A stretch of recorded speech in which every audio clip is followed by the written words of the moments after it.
Fala nação, quer acompanhar tudo sobre o Mengão, matérias esportivas, melhores momentos? Então já não perca tempo e se inscreva no nosso canal. Também não se esqueça de deixar seu like e ativar o sininho das notificações para não perder mais nenhum vídeo. Saudações rubro-negras e fique com o vídeo.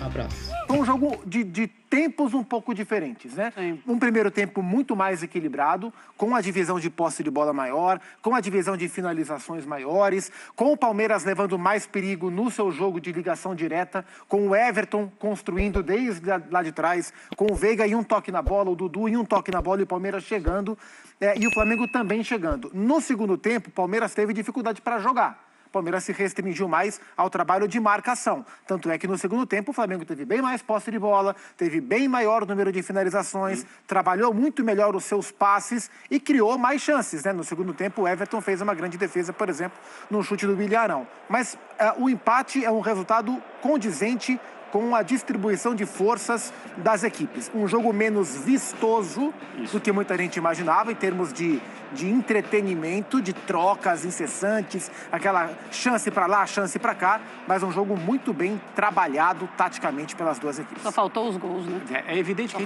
a gente vai ter que esperar, Marcelo, os técnicos falarem para ter deles a leitura, pelo menos aquilo que eles querem declarar publicamente, do que entenderam do jogo, o Paulo Sousa e o Abel Ferreira. Mas a minha impressão é que se alguém lamenta esse 0-0, um pouco mais do que o outro, porque evidentemente os dois times fizeram o que estava ao alcance deles para vencer, era esse o objetivo, porque o Flamengo estava em casa, porque o Palmeiras ainda não venceu no campeonato. Mas se alguém lamenta um pouco mais não ter vencido hoje, é o Palmeiras, porque o Palmeiras falhou num quesito do jogo em que ele é cruel, que é precisar de pouco para fazer um gol. O Palmeiras teve duas boas chances durante o primeiro tempo. Uma bola que foi, assim, uma tremenda de uma ligação direta que chegou ao Veiga com um passe do Dudu, que é um presente do ponto de vista técnico. A bola que o Dudu centra na área para o Rafael Veiga fazer o gol e ele chega quase que dividindo com o Hugo, desperdiça a chance, mas era uma bola difícil porque muito rápida. E depois a bola que o Dudu rola dentro da área para o Danilo bater e o Hugo faz a defesa. Defesaça. O Palmeiras teve essas oportunidades, chances e situações nas quais ele normalmente é eficiente. E aí, em vantagem, o jogo fica muito ao caráter do time do Abel Ferreira. Não foi possível, eu acho que o Palmeiras lamenta esse 0-0 um pouco mais do que o Flamengo. Fã de Esportes, participe do programa, #SC Brasil. A gente já tem aqui o Raimundo mandando um grande abraço ao Zupac, que é para quem eu vou fazer. Fala, Raimundo, um abraço. Faça como o Raimundo, mande perguntas pra gente. A gente tá vendo os melhores momentos, na sequência um raio-x do jogo, os números da partida. Zupac, na linha do que disse o André Kifuri, se a gente tentar entender para quem foi pior o empate, foi para um mandante que tinha 60 mil pessoas a favor ou foi para quem começou após 2 rodadas sem vitória e que seria realmente um grande turbo ganhar do Flamengo fora de casa?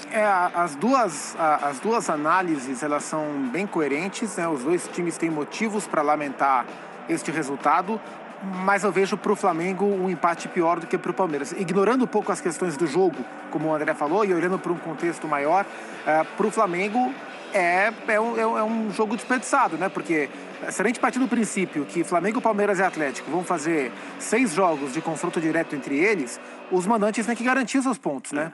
Isso, não acho que esses confrontos diretos farão a diferença. Eu não acho que para o Flamengo, para ser campeão, ele tem ganhado o Palmeiras do Galo. E isso vale para os outros também, porque o campeonato de 38 rodadas, talvez o campeonato se defina nos resultados contra os piores times, por exemplo.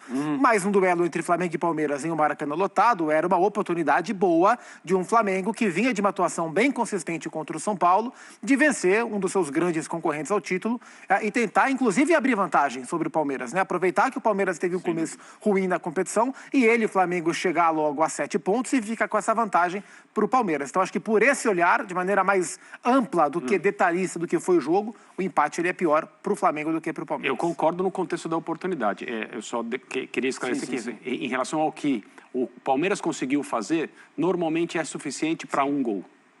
E aí, quando isso acontece, como eu disse, o jogo muda, fica a caráter. Mas foi a final da Libertadores. Exato. Sim. Agora, em relação à produção do Flamengo, ao nível de jogo, ao que se esperava do Flamengo depois da vitória sobre o São Paulo. O Eric Faria, repórter da transmissão que eu acompanhei, disse que pela primeira vez o Paulo Souza teve seu nome cantado de maneira bem efusiva pela torcida do Flamengo, que lotou Maracanã, quase 70 mil pessoas. Eu acho que o nível de jogo foi mantido, foi mais uma boa apresentação do Flamengo contra um time melhor do que o São Paulo, consideravelmente melhor do que o São Paulo. E o Flamengo poderia ter vencido o jogo também, teve chances, teve volume ofensivo, especialmente no segundo tempo, para fazer isso, mas é uma oportunidade por ser mandante, por ter esse público todo, por estar em casa, etc. e tal, que o Flamengo poderia ter aproveitado também. Só que também não há nenhuma garantia que jogando em casa e com apoio da torcida, o Palmeiras vai conseguir vencer do Flamengo, porque a gente sabe que esses jogos, Flamengo, Galo e Palmeiras, vão ser jogos sempre muito equilibrados. Então, isso que a gente viu hoje, o Flamengo um pouco melhor do que o Palmeiras, mas não conseguiu ser eficiente para fazer um gol. E isso pode acontecer também no jogo da volta, quando o Palmeiras receber o Flamengo. A gente tem os números dessa partida. Vamos olhar e a gente analisa. Você fala, então, se esses números condiz também com o que você viu. Zupac e Kfouri. Vamos lá. E aí, quando a gente coloca... posse de bola 55 a 45, tá? Passes certos, 383 a 266. Chutes 17 a 10, ações na área rival 25 a 12, escanteios 9 a 6 e recuperação de posses 61 a 54. São alguns números ali até bem parecidos, mas mostram uma superioridade do Flamengo, que vocês também já estavam analisando no primeiro e no segundo tempo. Ela ficou clara em termos de jogo, em termos de proposta. Embora o jogo tenha terminado em 0 a 0, os dois goleiros tenham trabalhado mais ou menos do mesmo jeito, foram exigidos em porções iguais, semelhantes, se não iguais. Uma grande defesa para cada um, uma defesa... Acho que mais de uma, né? Uma defesa boa para cada lado. Aquela do Danilo. O chute do Danilo e a do Arão. E a do Arão pro Everton. Assim, grande e a bola na trave do Arrascaeta. Bola na trave do Arrascaeta, que é um lance de brilho técnico de um jogador maravilhoso.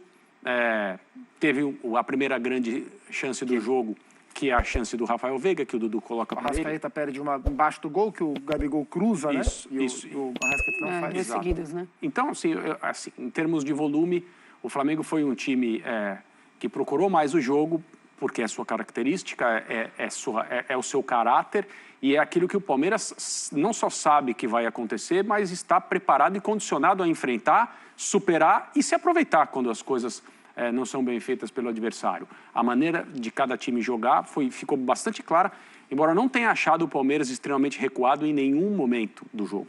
O Palmeiras deu seu passo à frente, fez a bola circular no campo do adversário. Não foi uma coisa, em termos de elaboração, surpreendente em relação àquilo que a gente está acostumado a ver o Palmeiras fazer, mas não foi uma equipe excessivamente recuada, jogando fora de casa, contra um dos melhores times do Brasil, com esse público todo. Achei que o Palmeiras, em termos de compostura, disputou o jogo da maneira que queria fazer.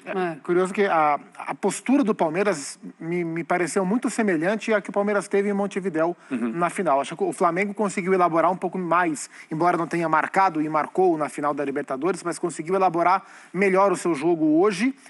Mas o Palmeiras com uma postura muito semelhante, inclusive com a utilização do Gustavo Scarpa em um papel muito semelhante, né? A gente conversava, eu e a Marcela conversávamos antes, né, do jogo na redação, falou, olha, ele vai com o Scarpa. E eu falei, olha, acho que ele não vai com o Scarpa como um ala, como ele foi na final da Libertadores, jogando com uma linha de 5 atrás. Acho que ele vai soltar um pouco mais, porque a gente tem visto o Palmeiras jogar um pouco mais solto. Mas não, o Scarpa foi um ala. E ele fechava.